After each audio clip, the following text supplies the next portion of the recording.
Supreme abundances to the gods and goddesses. I'm Goddess Raven Nicole, coming to you with another quick message today. If you haven't already, please go to Amazon.com and purchase a copy of my book called Freedom Time Chosen Ones by Goddess Raven Nicole. I have provided a link in my description box for easier accessibility, and I thank you all who have been purchasing my book and those of you who will be purchasing my book in the future. In today's message, I'm going to speak on the narcissist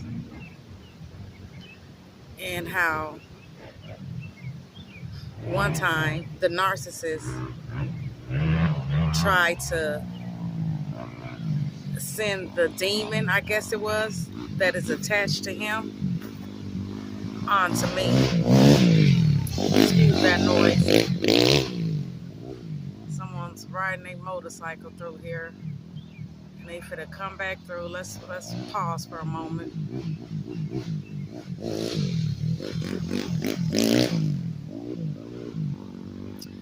Looks like fun. It's one of those little mopeds or dirt bikes or something.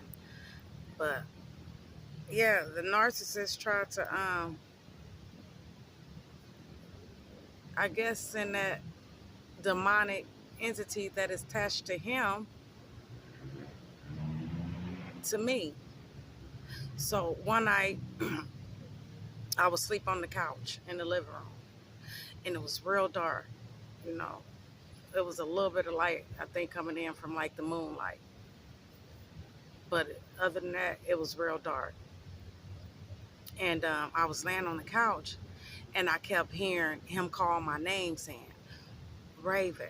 And it was in a low pitch tone, like, Raven. And I remember saying, huh? And he didn't say nothing. And then a few seconds later, he'd say it again. He'd say it again, Raven. You know, he was calling my name again. And I'm like, huh? What, baby, what? And he didn't say nothing. And then he'll call my name again, Raven. And it was real low in pitch tone. And as he was calling me too, I forgot to mention, you know, I was having like this agony type feeling in my head. I mean, it was like if you ever go to the dentist and you know how they drill in your in your teeth to for a cavity or whatever. You know that drill feeling. It's not like you feel it, but you know they drill it in your mouth.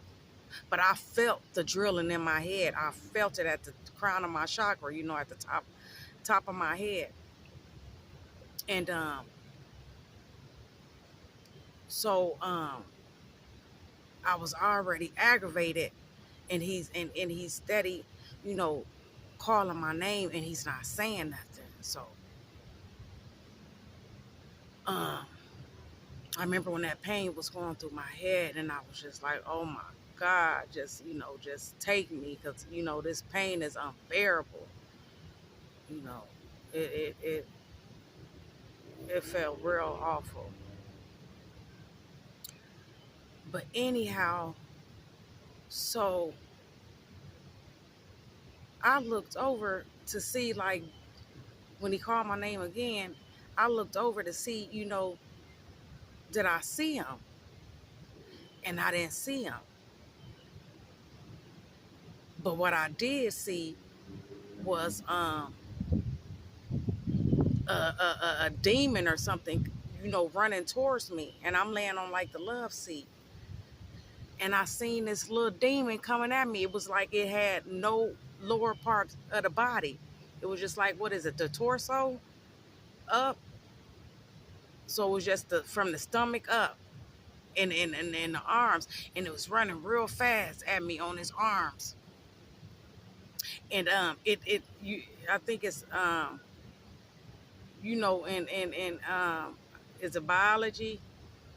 You know how to skin, how they show the picture of the body, and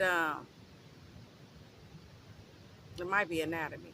But you know how they show the picture of the body, how it looks, without the skin, and you can see the veins and all that stuff, and the arteries and all that. So the thing looked like that, like with no skin, and plus it looked like it had been washed in blood or something, because it's like blood was dripping down. Like it wasn't dripping, but it looked like it was dripping, if that makes any sense. And so this thing running at me, and I remind you, I'm already upset about this feeling I'm feeling in my head. I'm like, oh my God, just take me, because I can't deal with this pain. This is too much. And so when that thing was running at me, you know what I'm saying? I remember just swinging on it. Because, I'm already upset about my head. So come on, we could go to war right now, because I'm already mad. And I swung on it, and it disappeared. I kid you not. It disappeared.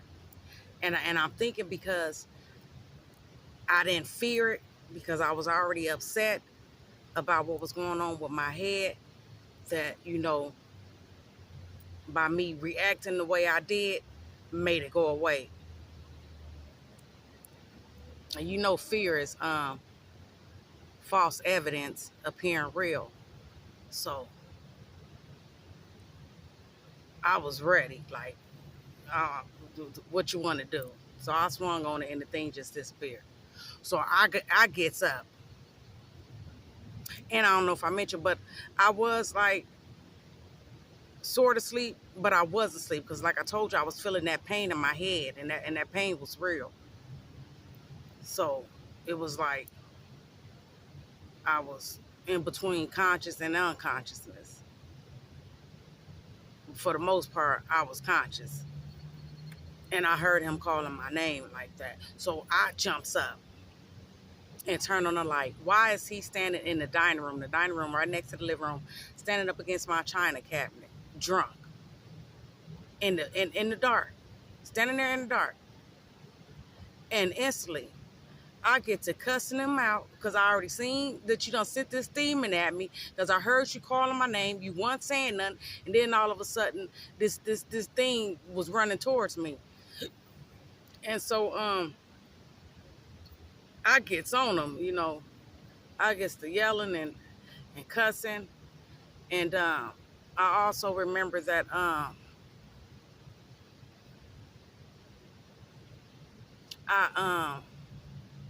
no, what I'm but what I'm thinking is, when I told you all about the drilling feeling sensation I was feeling in my head, I don't know if that was the divine, you know, trying to put me in a certain state, because they knew I was under attack. And so they had to do this to my head. So when that thing got to coming at me, I would respond the way that I responded. Or if the drilling in my head came from me being under attack, and that thing was gonna, probably try to go through the crown of my head. But what I do believe, I believe it was the divine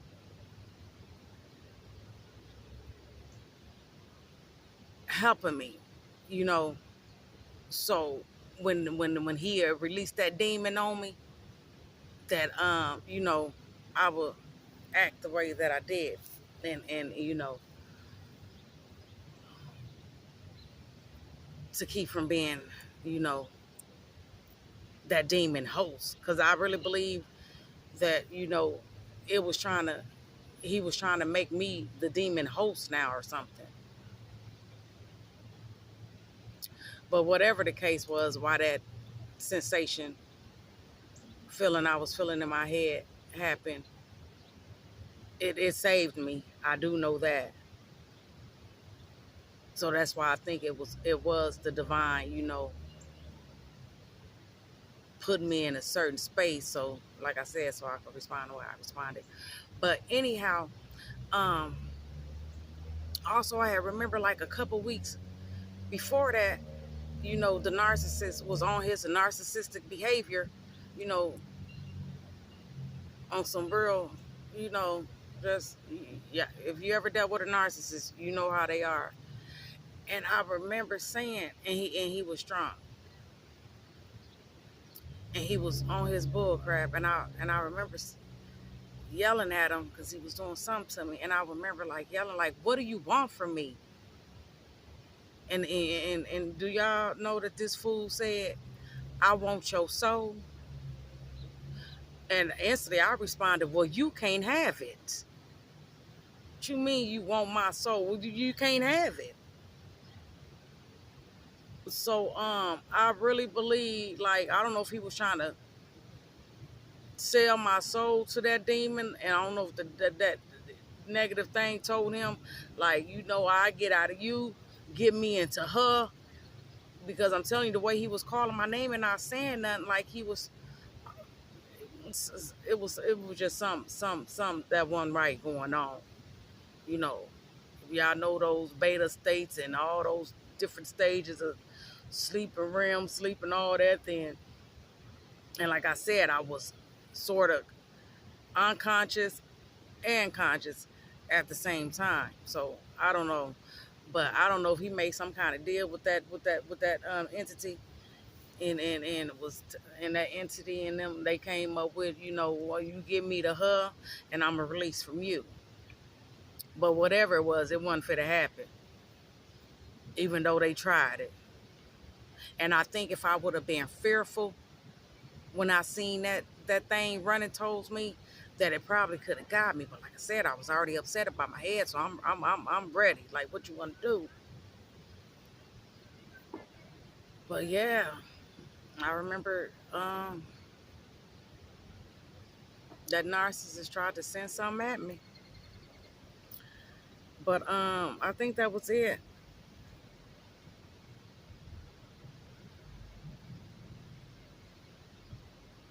But yeah, it was some weird, twisted ish that happened that night. And then I remember the next day, my son, I was telling my son about it, and he was like, "I heard you up here um, yelling and